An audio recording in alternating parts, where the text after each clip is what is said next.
Hey, what's up everyone? We are here in Royal Revolt 2, going after some loot, just to have some fun and farm some gold like normal. So, super easy base here, should be no problem at all. I've been experimenting with different types of attack strategies, and I believe what I have on right now is the cannon, mortar, and archer, yeah. So mortar actually works out really well against bases that have a high morale points because the mortar does splash damage. The mortar is also semi-hard to kill. It's resistant to arrows, which a lot of Arblasters inhabit the high-level players. So you can see we have a barrage of mortars right there, and they're not dying. They have a combination again of a lot of life and a lot of resistances, so it's hard to kill. You can see he's got elite boost barricades right there, which make those really hard to kill. And it took us several seconds to go through those guys. I haven't touched on this yet, but elite boost barricades are actually stronger than these metal blockades.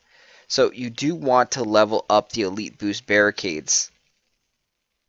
Again, for those that don't know, elite boost barricades are stronger than the metal blockades.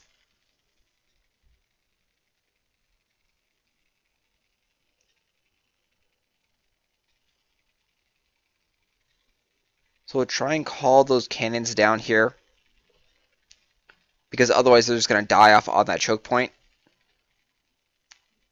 And we spawn out a bunch of archers to help kill things off in that choke point.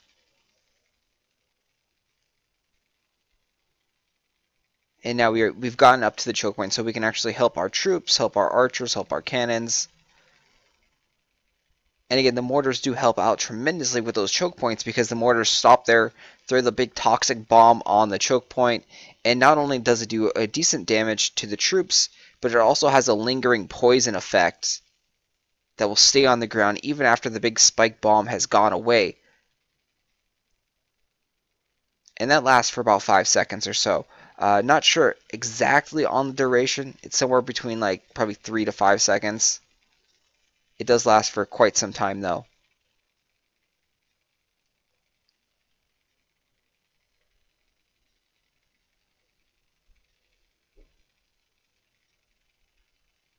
So we'll just back off just a second.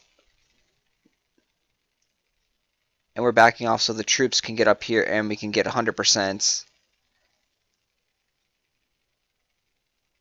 So we got our 100%, we can go up there and blow up the thing. And I had a really funny finish the other day. Is I had like Sonic Blast on me, and I was waiting around, and the wave came out of the castle gate. And as my Sonic Blast hit the castle gate crumbled and died. And then I also got killed by his wave formation. So I'm laying on the ground dead, but I ended up actually winning the fight. So it was like a double KO. It was pretty cool. Maybe I'll try and get that to happen again so I can record it to show you that I died and still won the fight at the same time. Again, it was pretty cool. Because I mean, I saw myself on the ground. I'm like, oh fuck, I lost. Like I was just goofing around, but it was somehow either I killed the castle gate before they killed me, like a split second before, or we, even though I died, the castle gate died, and it still triggered the win.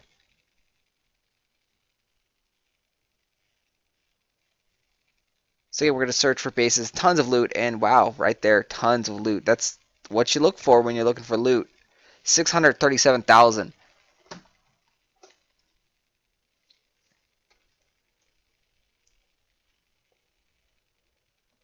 Again, it didn't look like it was too challenging of a base. I didn't take that much look at it, because when you do find something like this with a huge amount of loot, you do want to just go in and try and attack it ASAP. Because if you don't, someone else could go in there and attack it and take that loot.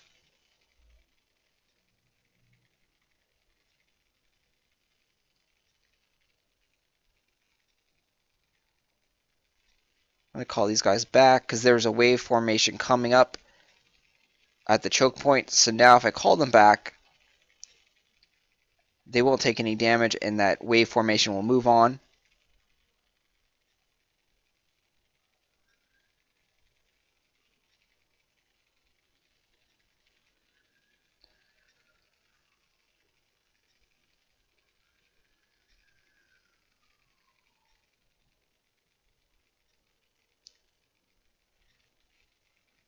So of course you can use Arblasters instead of archers. It's approximately about the same when they're not elite boosted. But when you start using elite boost, the archers just blow away the Arblasters. The Arblasters also are a lot more costly to level up, whereas archers, I believe their max upgrade cost at level 11 is only like 5 million gold, and that's for a level 11 upgrade, whereas like an Arblaster starts off at an upgrade cost of like 2 million, and then it goes to like 3 million, then it goes to like 5 million. The Arblasters have way higher cost. Even like the level 10 archer only costs like 3 million to upgrade to level 10. Really, really cheap, really effective. One of the first units you get in the game. That brings up another point. The knights are extremely effective as well, especially when you combine them with the elite boost. The downside to the knights were they had low HP. They were a really cheap unit, and they just died to poison. They died to AoE effects. They died to pyromancers, to mortars, to firebolt towers. But when you use the elite boost on them, you actually get a significant amount of HP boost. I believe it's like 100% HP boost, so that doubles their HP around there, and that gives them a lot more survivability. And they can go through and actually take those dots, those poison that burn effect, and they can still live through it and do a lot of damage to the skull towers, to the barricades, to the blockades, to the wave troops, and you can spawn them in such high numbers that the knight spam is pretty much back when you use elite boost. We'll touch on that a little bit more in about a week when we actually do use the elite boost on the knights. But again, my friends in the top ranks are saying that top 4,000 plus, you can actually use Knight Spam to beat those bases. You do need the Elite Boost on the Knights, and of course you want to have the Elite Boost as high as possible. So I believe Elite Boost Knights go up to level 6 right now, or maybe even level 8. So you do want to have a high Alliance Tower. Here's a big base, and it's really, really tough. 626 medals, 43 trophies, tons of loot. He's way heavy on gargoyles. Maybe we will do knights here. No, so knights are they're just too weak.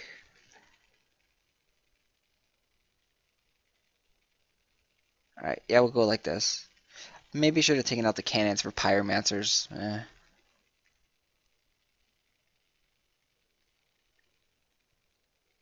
So I'm going to spawn a lot of archers. Especially seeing that there's a snake tower right there. Come up here, and now we're going to spawn a lot of mortars.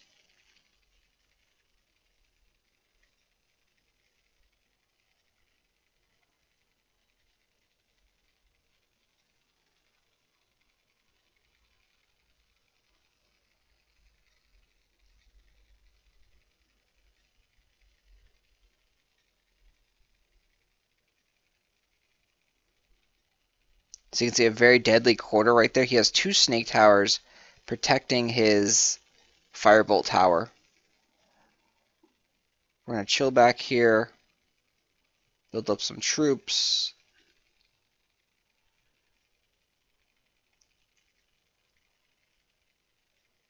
I'm actually going to sit over here, knock those bombs back, because we're definitely not going to be able to get 100% here. So we're not aiming for that by any stretch. There's a nice safe spot right here that we can utilize.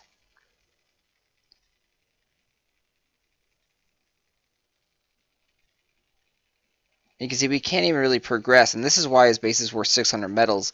Very, very difficult. If we go up into those snake towers, we're going to die.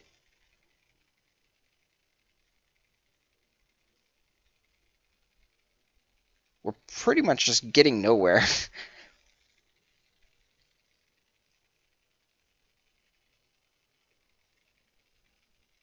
uh, And they come back to the safe spot right here.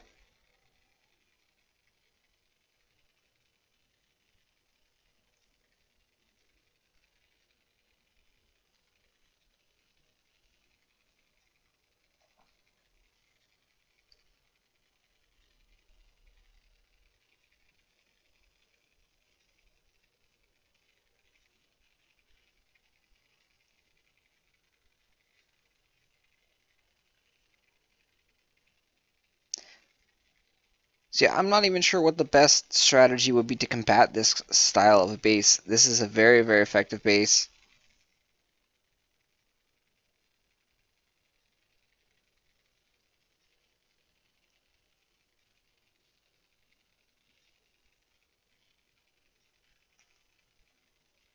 We're just trying to kill as many towers now as possible to get as much percent in gold.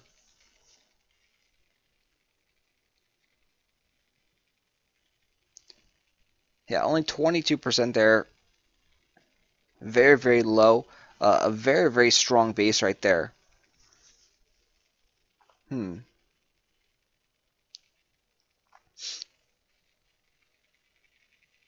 wonder. Oh, what's his name? I'm gonna go back and look for his name here real quick, and I'm gonna go fight him again. Try something different. All right, so we're gonna try here with ogres instead of cannons. See if this works out at all. Figuring a high HP monster will be able to survive a lot of the firebolt towers, and the ogre can actually reach the firebolt tower as well. That's one of its special effects. So let's see.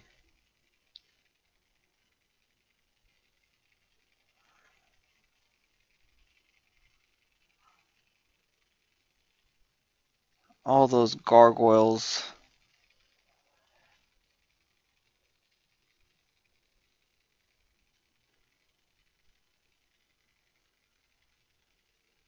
I think we took snake damage.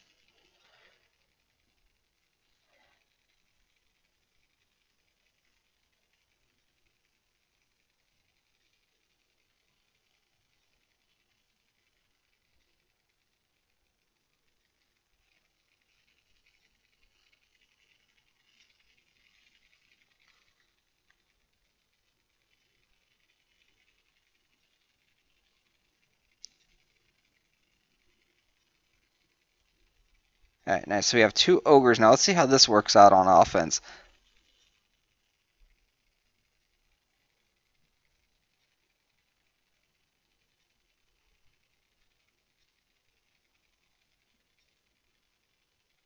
Nope.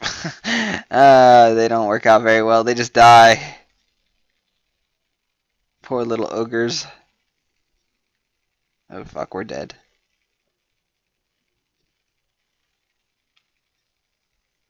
Yeah, really, really tough base here.